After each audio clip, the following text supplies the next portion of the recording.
Praise the lord. Welcome to shouts of blessing. దేవుని కృపలో భద్రపరచబడి నూతన దినములో ప్రవేశించాం. ఈనాటి దేవుని వాగ్దానం, నీ మార్గముల మీద వెలుగు ప్రకాశించును. Light will shine on your ways. యోబు గ్రంథం 22వ అధ్యాయం 28వ వచనం. Praise God. ఈ నూతన దినములో దేవుడు మీ కొరకు సిద్ధపరిచిన ప్రతి దీవెన ఆకాశపు వాకిళ్ళు విప్పి మీ మీద కృమరించునుగాక. మరి యొక్క నూతన దినాన్ని ఆరంభిస్తున్న నేపథ్యంలో ప్రేమ కలిగిన వాగ్దానము ద్వారా దేవుడు మనల్ని దర్శిస్తూ ఉన్నాడు. ఈ నూతన దినములు నిన్ను ప్రేమించు దేవుడు నీతో సూటిగా మాట్లాడుతున్నాడు. వెలుగైనటువంటి దేవుడు తన వెలుగును ప్రకాశింప చేయటానికి నిన్ను ఎంపిక చేసుకున్నాడు. నీ మార్గముల మీద వెలుగు ప్రకాశింప చేస్తాడట. ఆయన వాగ్దానం ఇచ్చిన రీతిలో నువ్వు దేనినైనా యోచన చేయగా అది స్థిరపరచబడను. నిజమే, నీ ఆలోచనలు, నీ ప్రయత్నాలు, నీ తలంపులు ఇవన్నీ స్థిరపరచబడి నీ మార్గము వెలుగు చేత నింపబడుతుందని దేవుడు ఈ ఉదయకాలం నీతో మాట్లాడుతున్నాడు. ఆయన దృష్టిలో నువ్వు శ్రేష్టమైన వ్యక్తివి. నిన్నెప్పుడూ ప్రేమించే దేవుడు, ప్రాణము పెట్టునంతగా అంతము వరకు ప్రేమించిన దేవుడు, నిన్ను ఆశీర్వాదానికి వారసులుగా ఉండటానికి నువ్వు పిలువబడ్డావని దేవుడు మాట్లాడుతున్నాడు. ఎంత గొప్ప ఆశీర్వాదము నీ దగ్గర ఉండగా ఈ ఆశీర్వాదాన్ని ఎలాగూ స్వతంత్రించుకోవాలి? నీ మార్గముల మీద వెలుగు ప్రకాశింపటానికి నీ జీవితంలో, నీ కుటుంబంలో, నీ బిడ్డల జీవితాల్లో, నీ పని స్థలాలలో ఆయన సిద్ధపరిచిన వెలుగు ప్రకాశింపబడాలి అంటే నీవు ఎలాగూ సిద్ధపడాలి? ఈ మాటలు వింటున్న ప్రియ దేవుని జనాంగమా, నిన్ను దాటిపోవాలని దేవునికి ఇష్టం లేదు. నిన్ను దీవించి ఆశీర్వదించి ఆయన కొరకు యోగ్యమైన పాత్రగా చేయాలని ఆయన ప్రణాళిక, ఆయన తపన.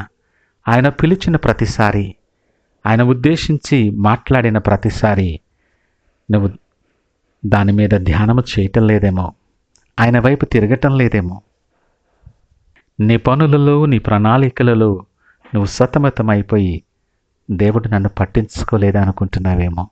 ఈ దినాన్ని దేవుడు మరలా నీకు గుర్తు చేస్తున్నాడు. నా కుమారుడా, నా కుమార్తె, నా సంగమా, నీ మార్గముల మీద వెలుగు ప్రకాశిస్తాను అని మాట్లాడుతున్నాడు. ఆ గొప్ప దీవెన నువ్వు స్వతంత్రించుకోవాలంటే, ప్రభువా నేను ఏం చేయాలన్నది నీ ప్రశ్న అయితే, ఇదిగో దేవుడు మాట్లాడుతున్నాడు. మొదటిగా సర్వశక్తుని వైపు నీవు తిరగాలి. నీ అడుగులు ఆయన వైపు, ఆయన సన్నిధి వైపు పడటానికి నువ్వు సిద్ధపడాలి.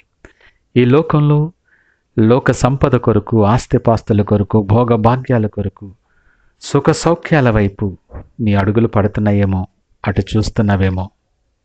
ఇవన్నీ మీకు కావాలనని పరలోకపు తండ్రికి తెలియను అని లేఖనం అంటుంది.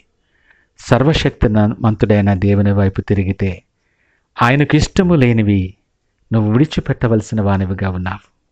అవి నీకు ఇష్టమైనా సరే, నీ దేవునికి ఇష్టం లేదు గనక, ఆయనకు అంగీకారము కాదు గనక అవి నువ్వు విడిచిపెట్టవలసిన వానిగా ఉన్నావు. ఇది సిద్ధబాటు. రెండవదిగా అంటాడు, నీ గుడారములలో దుర్మార్గతను నువ్వు విడిచిపెట్టాలి. నీ గుడారం అనగా నీ ఇల్లు, నీ హృదయం. మరి దుర్మార్గత ఉందనుకో, కపటమైన ఆలోచనలు, దేవునికి వ్యతిరేకమైనటువంటి తలంపులు, ఆయన వాక్యానికి విరోధమైనటువంటి జీవితం, విధేయత లేనటువంటి, విశ్వాసము లేనటువంటి దుష్ట హృదయము నీలో ఉన్నట్లయితే అవి నీవు విడిచిపెట్టాలి. This is mandatory. తప్పక నువ్వు చేయవలసిన వానిగా ఉన్నావు. ఇందాక మాట్లాడిన మాటలు, ఆయనిచ్చే ఆశీర్వాదం నువ్వు పొందుకోవాలంటే నీవు సరి చేసుకోవాలి. మొదటిగా ఈ లోకపు దృష్టి నుండి ఆయన వైపు నువ్వు తిరగాలి. రెండవదిగా నీ గుడారములు ఉన్న ప్రతి దుర్మార్గమైనటువంటి ఆలోచన, దేవునికి వ్యతిరేకమైన తలంపు, క్రియలు నువ్వు విడిచిపెట్టాలి. మూడవదిగా ఆయన మాటలు నీ హృదయములో ఉంచుకోవాలి. దావీదు మాట్లాడతాడు, నేను పాపము చేయకుండానట్లు నీ వాక్యాన్ని నా హృదయములో భద్రపరచుకుందును అని. ఆయన వాక్యం జీవము గనక, వాక్యము వెలుగు గనక అది నీ హృదయంలో ఉంచుకున్నప్పుడు చీకటి సంబంధమైన ఆలోచనలు కానీ, చీకటి సంబంధమైన ప్రతి విషయము కూడా అది పారద్రోలబడి నీ జీవితము వెలుగులో నింపబడుతుంది. కనుక మూడవ విషయాన్ని, ఆయన మాటలు నీ హృదయములో ఎప్పుడూ ఉంచుకొనాలి. నాలుగవదిగా, ఆయనతో నువ్వు సహవాసం చేయాలి. ఇది చాలా కష్టమైపోయింది ఈ దినాలలో. బంధువులతో, స్నేహితులతో సహవాసం చేసి సమయాన్ని గడపటానికి ఎంతో ఇష్టపడతాం, ఎంతో సిద్ధపాటు కలిగి ప్రణాళిక చేసుకుంటాం. దేవునితో సహవాసము కొరకు సిద్ధపాటు లేని జీవితాల్లో ఉన్నాం.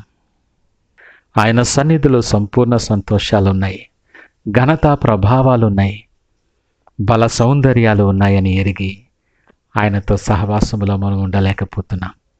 ప్రార్థనలో పిలుస్తాం, ప్రభా ఎక్కడ 2-3 కూడి ఉన్నారో వారి మధ్యన ఉంటానన్నావు రా అని. ఆయన వచ్చినప్పుడు ఆయనను ఆదరించలేవు, ఆయనతో మాట్లాడలేవు. నీ పని అయిపోగానే మరలా నువ్వు గృహానికి వెళ్ళిపోతావు. ఆయన సంగతి ఏంటో ఎన్నోసార్లు నిరాశపరుస్తున్నావేమో. ఈ దినాన్ని దేవుడు మాట్లాడుతున్నాడు. నీ మార్గాలు, నీ జీవితం, నీ కుటుంబం, నీ పని స్థలం, నువ్వు కలిగిన సమస్తము ఆయన వెలుగు చేత ప్రకాశింపబడాలి అంటే నీ సహవాసం ఆయనతో ఉండాలి. ఆయనతో ఉన్నప్పుడు నువ్వు వెలుగు సంబంధివిగా ఉంటావు.